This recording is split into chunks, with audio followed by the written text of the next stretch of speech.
This particular Bible was published in 1905. Now, the reason I brought it out is that I want to show a map that's in this Bible. Now, mind you, the Scofield Bible was not published until 1913. Right. And I have in my office an original 1913 Scofield, which was the introduction of the Zionist Masonic heresies about a future state of Israel and separating the church from Israel and all that rapture stuff. That's where it came from.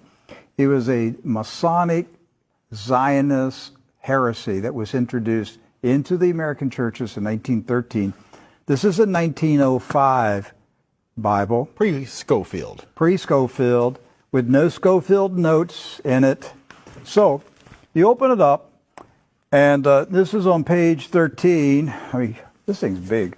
I want to show you. Here is a map of the Holy Land. And it says, what? Oh, Palestine of the Holy Land. They misspelled Israel. No. Palestine. Palestine. Huh. And all these Christian Zionists that tell me, Rick, there's never been a Palestine. All right, so here's a still. There it is. Let's zoom in and show you here. Yeah. So, yeah, you hear these people like John Hagee, there's never been a Palestine. Well, look at this Bible map from 1905. And most Bibles, yes, from then had a map of Palestine. And Palestine is in the Bible itself, in the Old Testament.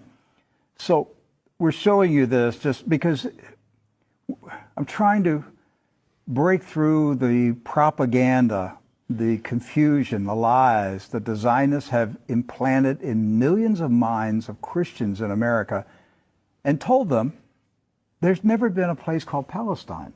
But I have a map, Rick. Right there it is. So, with that in mind, do you know who lived in Palestine? Palestinians? Palestinians. I got that one right. Palestinians. And Palestinians were Jewish, Christian, And Muslim. and Muslim. Right. They weren't a particular faith. They were citizens of a particular country. Palestine. Palestine. They were all Palestinians. Yes. Jesus was a Palestinian.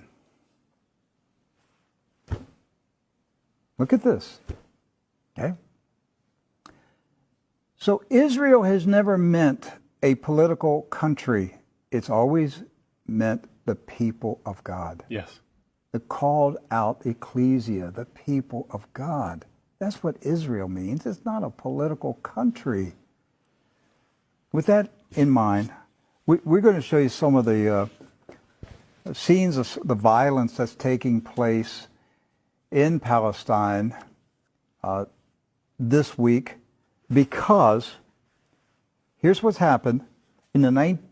Following the 1917 Jewish Bolshevik Revolution in Russia, where the Jewish Bolsheviks went in and slaughtered the Romanov families in a satanic ritual, imposed communism on Russia, killed hundreds of thousands, literally millions of Christians, hundreds of thousands of Christian Orthodox pastors, and burned their churches, and just a horrible attack on the Russian church in 1917 and afterwards. Then they began to infiltrate Palestine in the 1920s and the 30s. In the 1930s, there was a congressman in Texas, Lyndon B. Johnson, and he was smuggling guns and rockets and grenades from Texas to Palestine, putting them in the hands of the Jewish communist terrorists that were infiltrating Palestine. There was no Israel, no state of Israel. It was Palestine. And they crow about that. That's not a conspiracy theory. That's right from the Lyndon B. Johnson Library. The crates were marked Texas grapefruits. The grenades, they were shipped as Texas grapefruits. The same grapefruits that blew up the King David Hotel. Right. to the 1920s, the 30s, and into the 40s, the European Ashkenazis invaded Palestine, infiltrated. The Arabs, Christian, Muslim, and Jewish, all Palestinians, were alarmed by the arrival of the communist Ashkenazis from Europe. The so-called Jewish settlers were killing. They killed the Jewish residents of Palestine. Yes. Do you understand that? They killed the Jews who lived in Palestine. They killed Christians. They killed Muslims. They finally got enough critical mass that they had enough numbers that they took over Palestine and declared their independence in 1948. And Harry S. Truman, a 33rd degree Freemason, quickly recognized this new country as a real country. And that's how we got to 1948 and the State of Israel. There's never been peace in the Middle East since that day. That day is marked by all Palestinians as a day of disaster. Napka. Napka. A day of disaster. The disaster continues to this day. The Ashkenazi invaders continue to take the land, the homes of the Palestinians who have resisted, refused to leave their houses, refused to leave their farms. It's not about Palestinians